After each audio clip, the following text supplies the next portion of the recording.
It was just after midnight on a cold December night when a fire was spotted on a quiet road in rural Connecticut. A passing driver thought it was a brush fire, something common enough in the area. But as he got closer, he realized this wasn't just flames licking through leaves and debris. Something was wrong. Something was horrifying. What he found wasn't a pile of burning trash. It was a human body, charred almost beyond recognition. The flames had eaten away nearly every visible detail. No one knew who this person was. Not their name. Not their face. Not their story. But someone had gone to great lengths to make sure it stayed that way. Wrapped in layers of plastic, blankets, and duct tape, the body had clearly been dumped and set on fire, and whoever did it had tried to erase every trace of the victim's identity. Her nose, her ears, her fingers, and even her toes were gone. She had no face, no fingerprints, no clues. The fire chief who arrived on scene quickly realized this wasn't an accident. This was something far darker. A murder, and not just any murder, but one so brutal, so deliberately cruel, that even seasoned investigators were shaken.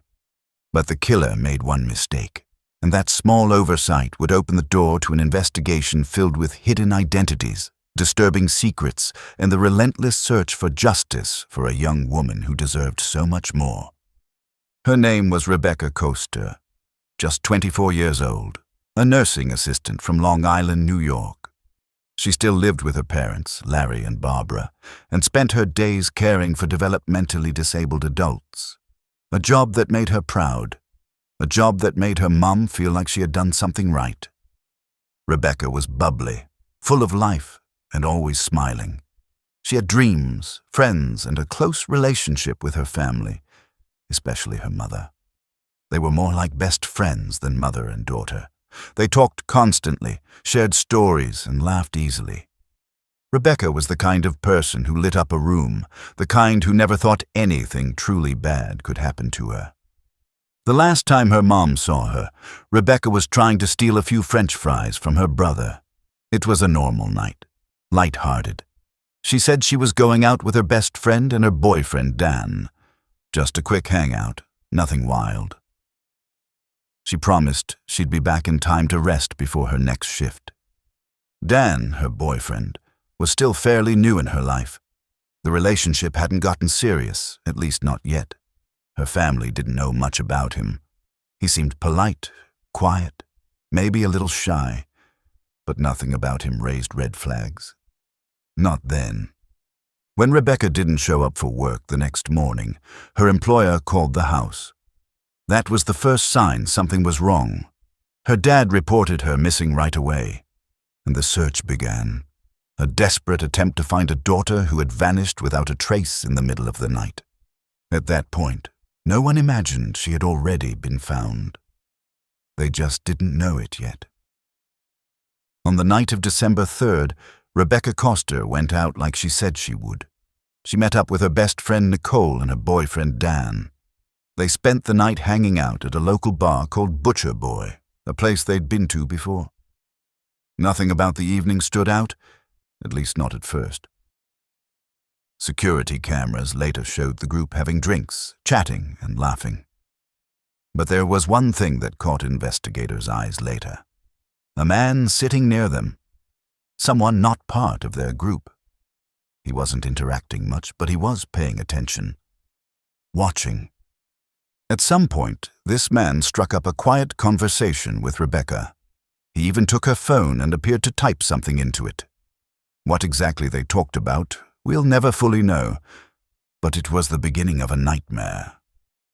Later that night, Dan told police he dropped Rebecca off at her house around 3:30 a.m.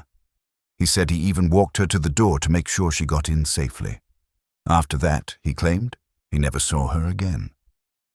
But Rebecca wasn't there in the morning, and sometime between that moment at the door and sunrise, something terrible happened. 2 phone calls were made to Rebecca's phone around 4:10 and 4:27 a.m. They were brief but important. Cell tower data later showed the person calling her was moving, driving, toward her home. It was clear now. Someone had picked her up after she was supposedly safe inside. Somewhere along that short, dark stretch of time, Rebecca was killed. But not quickly, not gently. She was stabbed, not once, but multiple times. In the neck, in the liver, deep, violent wounds, and when it was over, her killer took her body, wrapped it up in plastic, blankets, and duct tape, then drove across state lines into Connecticut. There, on a quiet country road, he set her on fire. When first responders arrived at the burning scene in Connecticut, they thought they were dealing with a brush fire. But as the smoke cleared, they saw what looked like a body. The fire chief acted quickly, angling his extinguisher to avoid damaging any possible evidence. This wasn't just a tragedy. It was a crime scene. The victim's body was so badly burned that even her gender was initially unclear, but the medical examiner, Dr. Kaner, had seen enough in his career to know where to begin. Underneath the scorched layers, he found signs of foul play, duct tape, plastic wrappings, and deliberate mutilation. The killer had removed her nose, ears, fingers, and toes, stripping away anything that could help identify her. But there was one detail the killer missed. A patch of skin on her lower back hadn't been fully burned, and that's where a tattoo had once been. It had clearly been cut out, intentionally. Still, it gave investigators a clue. Police across Connecticut and New York searched for missing women matching the victim's appearance. Light-skinned, young, possibly black or Latina. Eventually, 80 miles away on Long Island, they found a match. A young woman named Rebecca Koster had been reported missing just the day before. Her flyer described her as having a large tattoo on her lower back. It was enough to make investigators hopeful, but they needed confirmation. Fortunately, the killer left her teeth intact. Dental records were obtained from Rebecca's family and compared to the remains. It was a match. The Jane Doe in the fire was Rebecca. Now the case shifted from a mystery to a murder. Who did this to her? And why? Detectives re-interviewed her friends. One woman, Jennifer, remembered something strange. A man at the bar that night, someone no one knew, had made her uncomfortable. She didn't catch his name, but she had his number. He had typed it directly into her phone. That number led them to someone named J. Brown. But when they dug deeper, they realized J. Brown didn't exist. It was an alias. The man's real name was Evans Ganthier, and he had a record. With the name Evans Ganthier in hand, detectives turned up the pressure. They tracked down his vehicle, a dark SUV, and found it parked near his girlfriend's apartment in the Bronx. When they got a warrant to search it, the inside told a story he hadn't planned on anyone hearing. Investigators found red stains, blood on the passenger side and, more critically, on the center console, dripping downward. It didn't match the story Ganthier would tell them later. And that story, it was bizarre. Ganthier claimed he and Rebecca met at the bar and exchanged numbers. He said she invited him over. According to him, she tripped over some dumbbells at her house, hit her head, and started bleeding. He panicked, said he tried to take her to the hospital, but she stopped breathing along the way. Instead of calling 911, he drove her body back to his house. Then, terrified, he decided to dispose of her.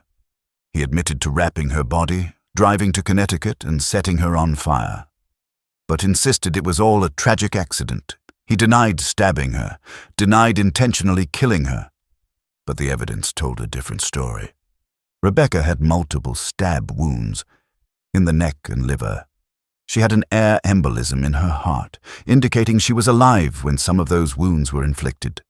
There were no signs of a head injury, no skull fracture, no internal bleeding consistent with a fall. His story was not just inconsistent, it was medically impossible. And then there was the duct tape. The sticky side held 2 clear thumbprints, both belonging to Evans Ganthier. At trial, prosecutors laid out the full timeline. The jury listened as expert after expert dismantled Ganthier's version of events. The air embolism, the blood in the SUV, the mutilation, the attempt to hide her identity. It was all part of a calculated effort to erase Rebecca, to make her disappear forever. But it didn't work. After just 5.5 hours of deliberation, the jury returned with a verdict: guilty of second-degree murder. The courtroom was silent as the jury read the verdict. Guilty. For Rebecca's family, it wasn't celebration. It was relief. A small moment of justice in a sea of heartbreak. Her mother, Barbara, had been living in a nightmare since the moment detectives knocked on her door. Now, after months of waiting, grieving, and reliving every painful detail in court, she finally had an answer.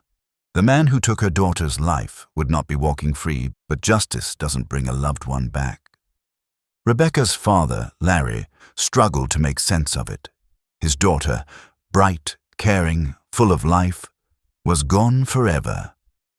She didn't get to grow older, didn't get to live out her dreams, and all because she crossed paths with someone who saw her not as a person, but as a thing to control and discard. Evans Ganthier, a man who once walked freely among them, had shown no remorse.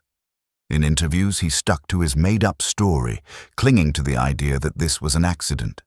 But his actions told a different story. A story of someone who tried to erase a human being, not just kill her. For investigators, the case was unforgettable. They had solved a murder that might have stayed unsolved forever if not for a few key details. A tattoo, a phone number, a fingerprint. Every bit of forensic work, every hour of digging had mattered. Had Rebecca not been identified, she might have been buried as a Jane Doe, lost to her family and the world. But thanks to persistence and one mistake by her killer, she was given back her name. Rebecca Koster's story is one of senseless tragedy, but it's also a reminder of something deeper. We live in a world where monsters don't always look like monsters. They can sit quietly next to you at a bar. They can smile, make small talk, and seem completely ordinary. But underneath, something darker can hide.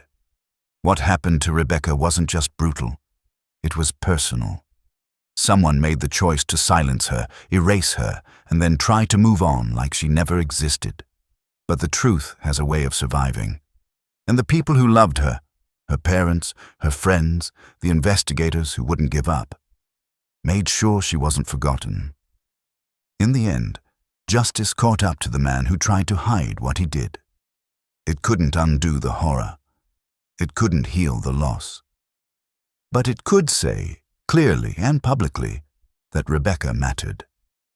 This case is a painful example of how fragile life can be, and how deeply evil can hide in plain sight. But it's also a story about the power of truth, the strength of family, and the determination to speak for the voiceless, no matter how long it takes. Rest in peace, Rebecca.